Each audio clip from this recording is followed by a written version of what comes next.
Anyway, Nick Frost is here not to talk West Ham particularly, though he's quite happy to do that. But Cuban Fury, which is your new movie, which you star in, and it's basically your baby. Yeah. So tell us the story, because this has been around a while, and I think you filmed it like 10 years ago or something like that. Yeah. Give us the full story. This even sounds odd, me saying it now, but I'd always had a weird secret, which was I wanted to kind of be a dancer, and I wanted to do a dance film, and never told anyone, because I kind of thought it sounded ridiculous to my own mind. And then one day I kind of got a little bit tipsy and sent Naira, my producer, an email essentially pitching the idea and the characters. And I mean, I was really kind of hammered, and then just pressed send at 3 a.m. and then kind of woke up at 10 the next morning thinking, what did I do? I've got a weird feeling in me that I've done something wrong.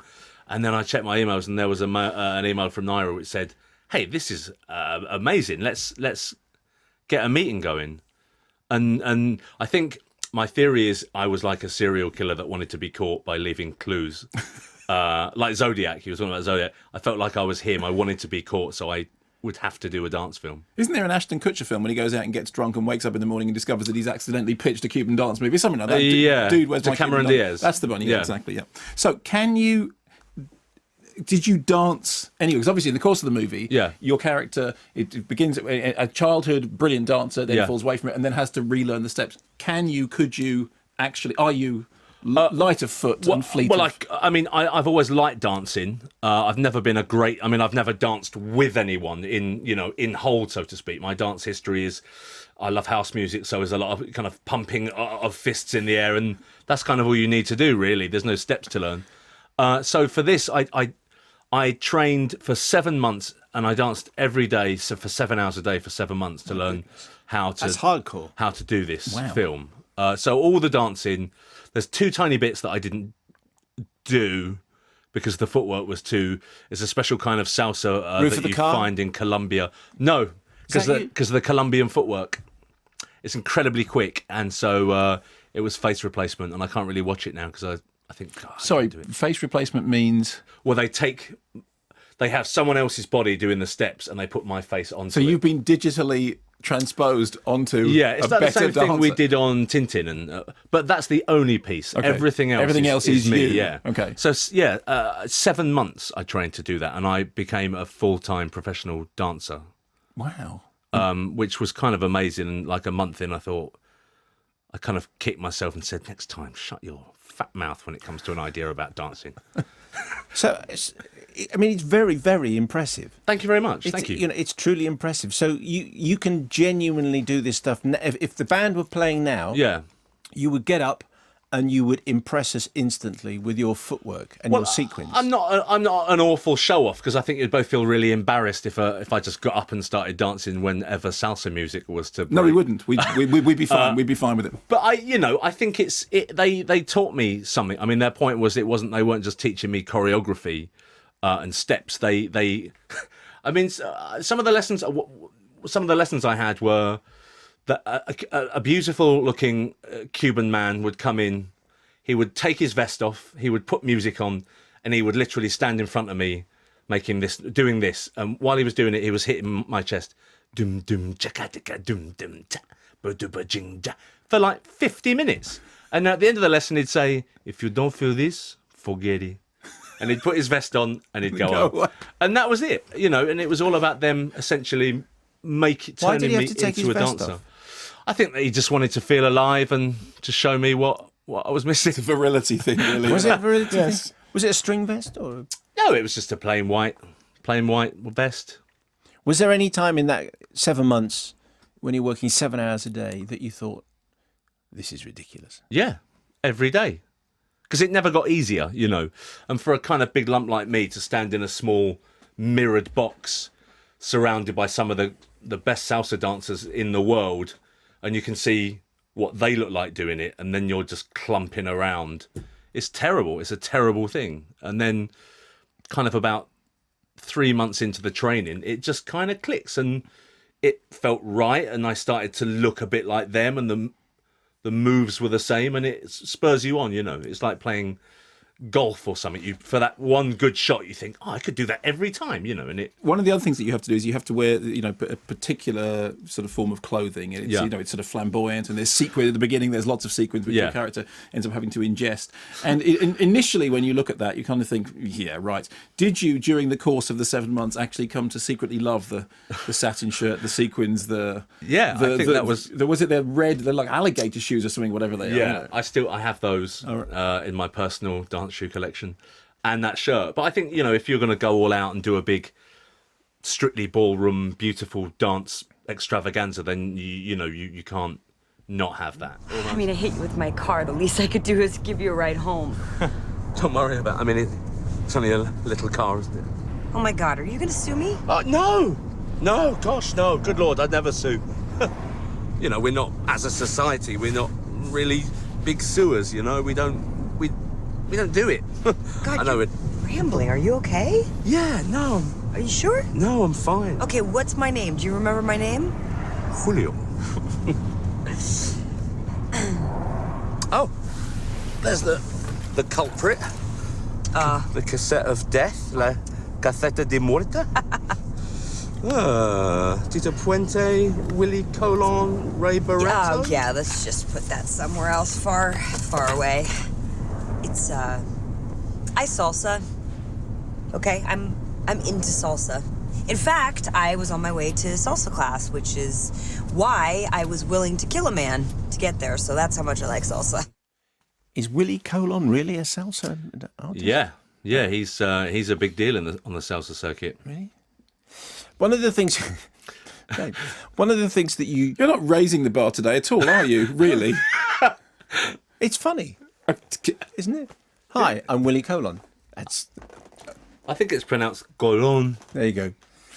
There is a group of salsa dancers, and it's almost like a cult, and you can spot each other, and you kind of hang out with each other, and you go to private clubs and that kind of thing. Is that true? That's how it seems in your movie. Yeah, I think you make it sound seamy, but it's a very beautiful. He makes everything sound seamy at the moment. Sorry, Willy Colon. Yeah, yeah, but it's I'm a 41-year-old man from Barking and Dagenham.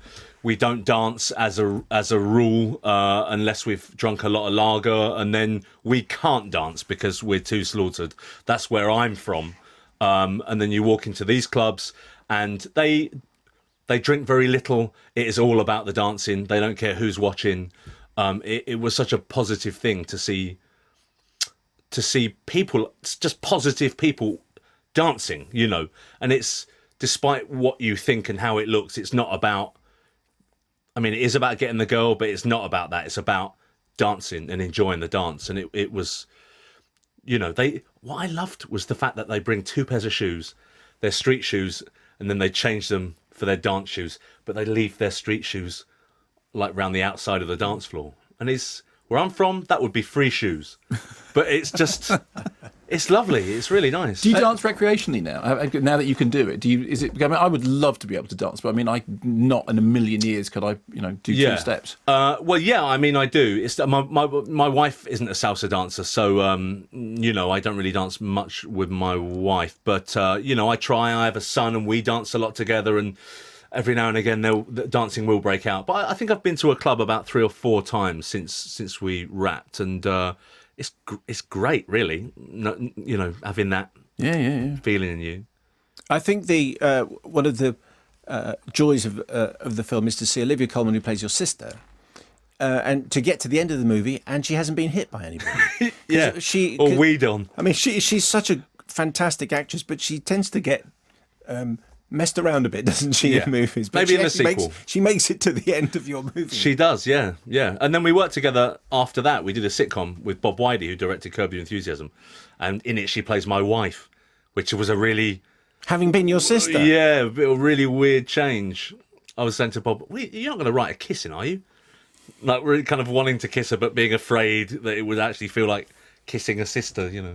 She is absolutely brilliant. I mean, the best thing about her is that she, you know, she has an incredible talent for comedy and extraordinary in drama. You know, she seems to be able to, and seems to be thoroughly nice and decent. And everyone says what a fabulous person she is. I mean, I think she is a genuine star. Lovely birthday today. Oh, is it? Well, happy birthday, Olivia Colman. And that's Mr. Sloan, is it? Yeah, but can I just say with Olivia Colman, and I get it also with Eddie Marzan and Simon, she's one of the few people that when I'm acting against them, a kind of free-floating version of me pops out of my head and says, "Oh, look at her!"